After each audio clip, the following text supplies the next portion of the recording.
I think the best thing for people in Hollywood that are entrenched in that world is to up, because as soon as they start talking, people like as soon as Robert De Niro starts talking, I'm like, Jesus, get the microphone away from him so I can enjoy Taxi Driver. Yeah, it's it's heartbreaking. Yeah, I don't want to hear. I love De Niro. I love those mob movies. It's like I don't want to hear him that he's a moron. I don't want to hear him talking about politics and about Trump support. Robert De Niro built his career playing tough guys on screen. However, Joe Rogan effortlessly dismantles that Hollywood image. In a world where De Niro once stood as an icon, Rogan turns him into more of a warning than a legend. A frustrated veteran vents into microphones about politics. I'm still acting like he's the same force from Raging Bull, when in reality he feels closer to the joke. The shift hits fast. The mobster aura fades, and what's left is an aging actor drifting into parody. Why is he talking about this? Why is he talking about this publicly? I'm gonna say one thing, Trump. If you're going to come out and say that you have a really deep-seated hatred for one of the two people running for president, you can't just be, he's a bully, he's a piece of shit, I hate him. He's an idiot. Colin Powell said it best. He's a national disaster. He's an embarrassment. Robert De Niro has spent the past few years sounding more like a constant alarm of political anger, stepping onto stages to make it clear how much he dislikes Donald Trump. That's become his routine now. The focus on acting, the nuance, even basic restraint, all of it seems pushed aside. It starts to feel repetitive, like the same message on loop. Joe Rogan doesn't overlook the irony, highlighting the peculiar sight of an 80-year-old film legend treating political events as if they were red carpet moments. De Niro raises his voice, full of intensity, almost like he's chasing a role that never arrives. At this point, it feels like the only script left is speaking into the void. That he's a moron. I don't want to hear him talking about politics and about Trump supporters, and just shut the fuck up, man. Yeah. Like, you didn't think this through. Like, this is, and he's getting yelled at. He's doing an outside press conference. Like, Robert, you're 80 years old. Don't ruin this thing. You've had this life where you were a fucking Raging Bull. You know, you were in The Godfather. Like, stop doing this. If you're enjoying this video, make sure to subscribe to the channel and hit the bell icon. What Joe Rogan highlights best is the gap between Robert De Niro's legendary film career and how he comes across today. Once respected for his unmatched intensity on screen, now he feels more like a late-night soundbite machine, a man who believes raising his voice keeps him relevant. Rogan leans into that contrast hard, calling out what he sees as the self-importance, the forced outrage, and the idea that a Hollywood resume gives someone authority over politics. The louder De Niro gets, the smaller he seems, slowly turning into a caricature of the powerful roles he once played. Makes me so angry that this country has gotten to this point, that this fool, this bozo, has wound up where he has. You probably, if you're going to express yourself about it and alienate 50% of the country, which it seems like it is, you're going to have to do better than that. You should have some specific things. Like, he did some real estate deals with people in New York. Let me tell you what he did to people over. I would love to hear it. He did this and that. Let me tell you what he did that was fraud. He did. There's a sharp irony here that Joe Rogan doesn't overlook.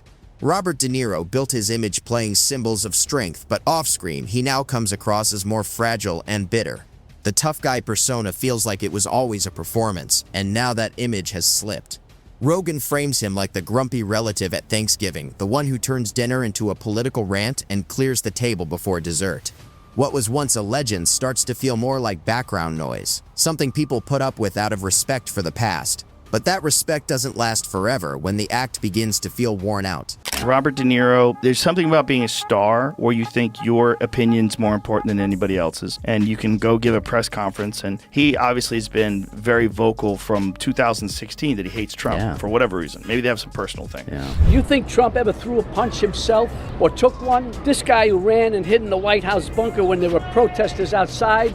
No way. Now he's like... And stale it has become. Robert De Niro's filmography over the past decade feels less like the work of a legend and more like someone taking whatever comes his way. Missed comedies, forgettable thrillers, and awkward cameos. It starts to look less about craft and more about collecting paychecks. Joe Rogan doesn't hold back on that decline, drawing a sharp contrast between the De Niro of Taxi Driver and the version seen in Dirty Grandpa. It doesn't feel like growth, it feels like a step backward. The same actor who once brought Travis Bickle to life now leans into cheap laughs, slowly chipping away at the weight he once carried on screen. Oh, the 1923 show? Both of them. Oh, yeah. Mobland. Oh, yeah. I heard Mobland's great. She's fucking great. Yeah, I have not seen that yet. The Italian mafia movies, they're done. Really? Yeah, they're done. De Niro just put Alto Nights Out.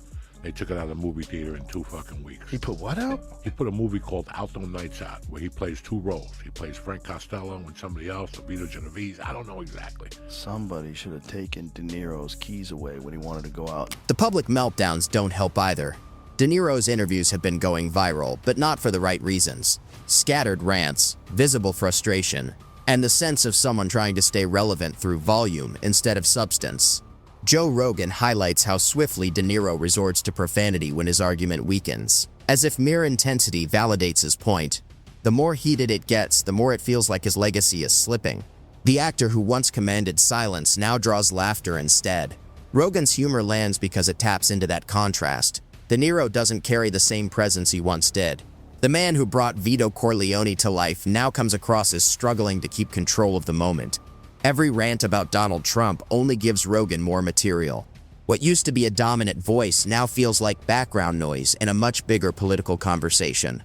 De Niro may believe he's making impactful statements, but it often appears as if he's engaging in a futile argument, primarily drawing attention when it becomes easily accessible content for others to respond to.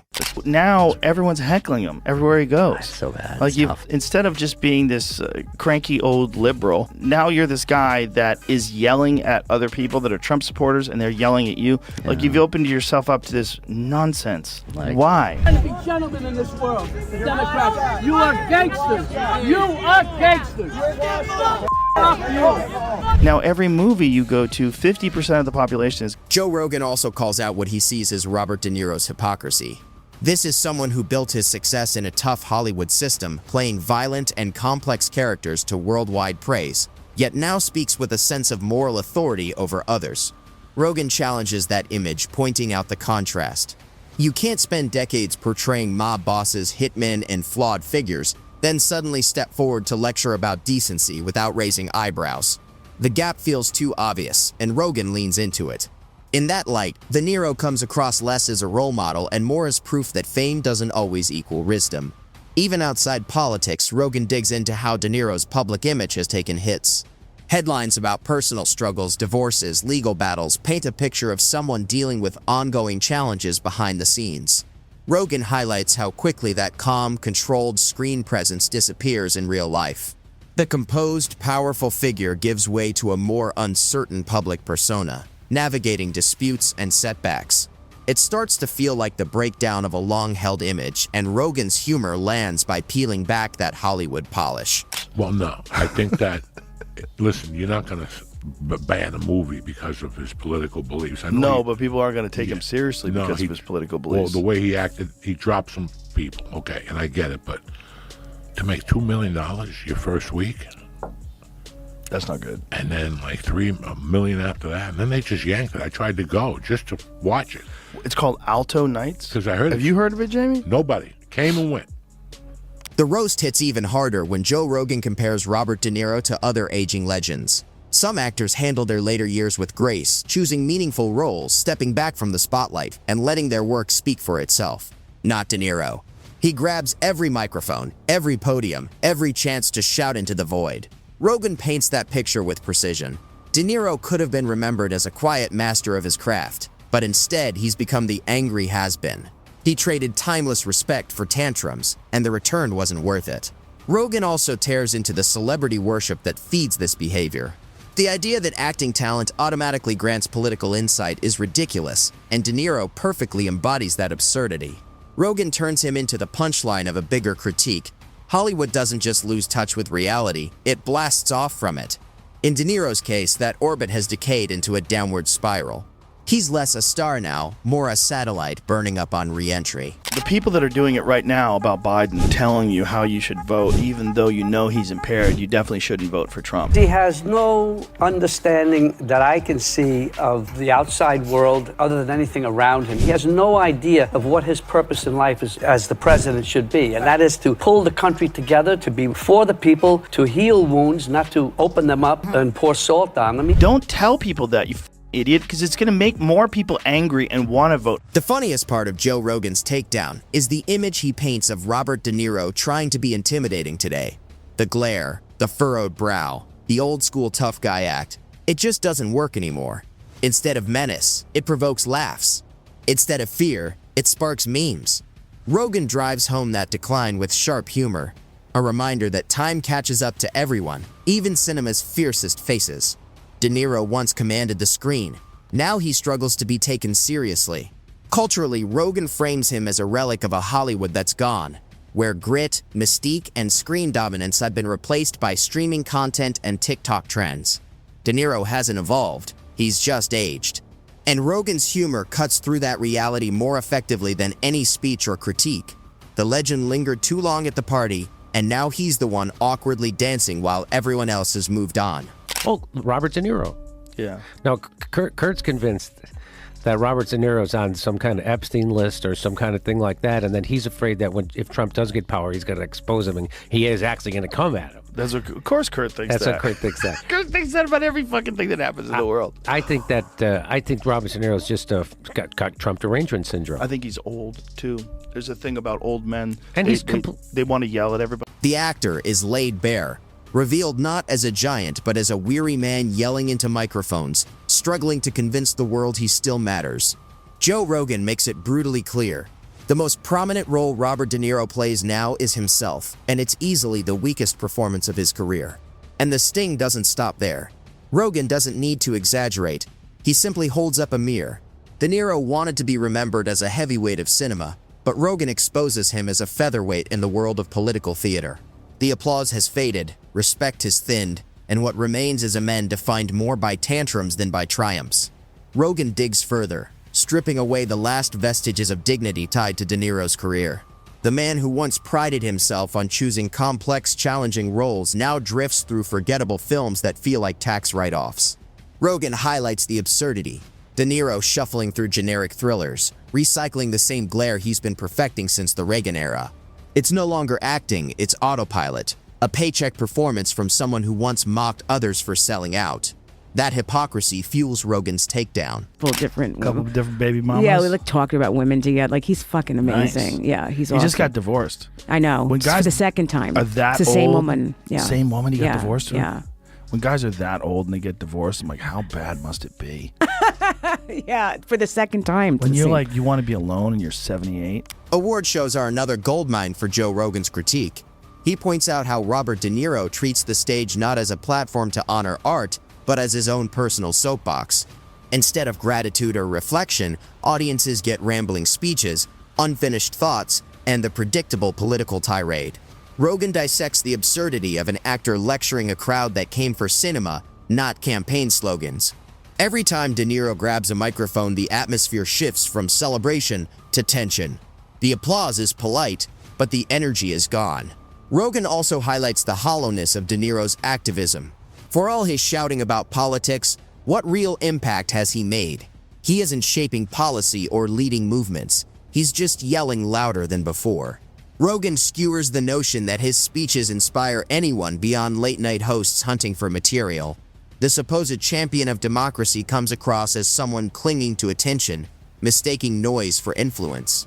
Rogan frames him as a parody activist, an A-lister playing revolutionary.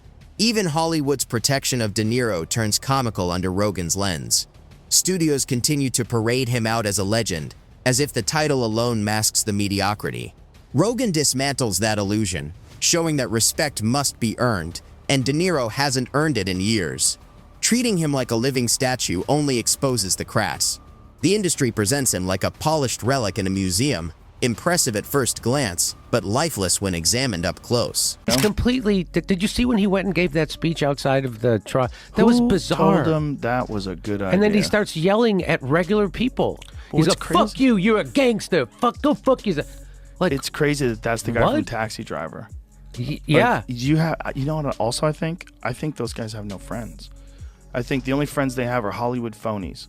And so you're in this weird world where everybody you talk to is a phony, and you become a phony, and everyone's a phony, and your grasp on reality is very slippery, and your eye... Joe Rogan also tears into Robert De Niro's desperate attempts to look intimidating. The narrowed eyes, the clipped voice, the rehearsed pauses, all meant to project menace, collapse under the reality that he's in his 80s. What once read as a mobster's deadly glare now looks more like someone squinting at a menu without their glasses. Rogan highlights the absurdity, a man still cosplaying the tough guy while his body refuses to cooperate. The gap between legend and mortality becomes comedy all on its own. On screen, De Niro once made people tense with a single look. Today, he'd struggle to win a debate with the barista who misspelled his name on a latte. The tough guy aura has expired, the contract has run out, but De Niro clings stubbornly to it. That denial, holding on to a persona that ended decades ago, is pure fuel for Rogan's humor. The roast cuts deeper when Rogan reframes him as more than just an aging actor. He's Hollywood's cautionary tale, the fate of someone who mistakes applause for immortality. Instead of bowing out gracefully, De Niro dragged his career through the mud, chasing every stage, microphone, and spotlight long after the shine faded. Rogan shows the cost of overstaying your welcome. The legend doesn't just fade, it curdles into parody. Applause turns to laughter, admiration into mockery. By the end, De Niro isn't just roasted, he's incinerated. The aura of greatness is gone, replaced by the image of a bitter old man shouting at clouds, propped up by yes-men pretending it still matters. Rogan makes it unmistakably clear. The Robert De Niro who once ruled the screen with effortless dominance is gone. What remains is a fragile ego wrapped in fading celebrity, the harshest role of all, and one he can't act his way out of.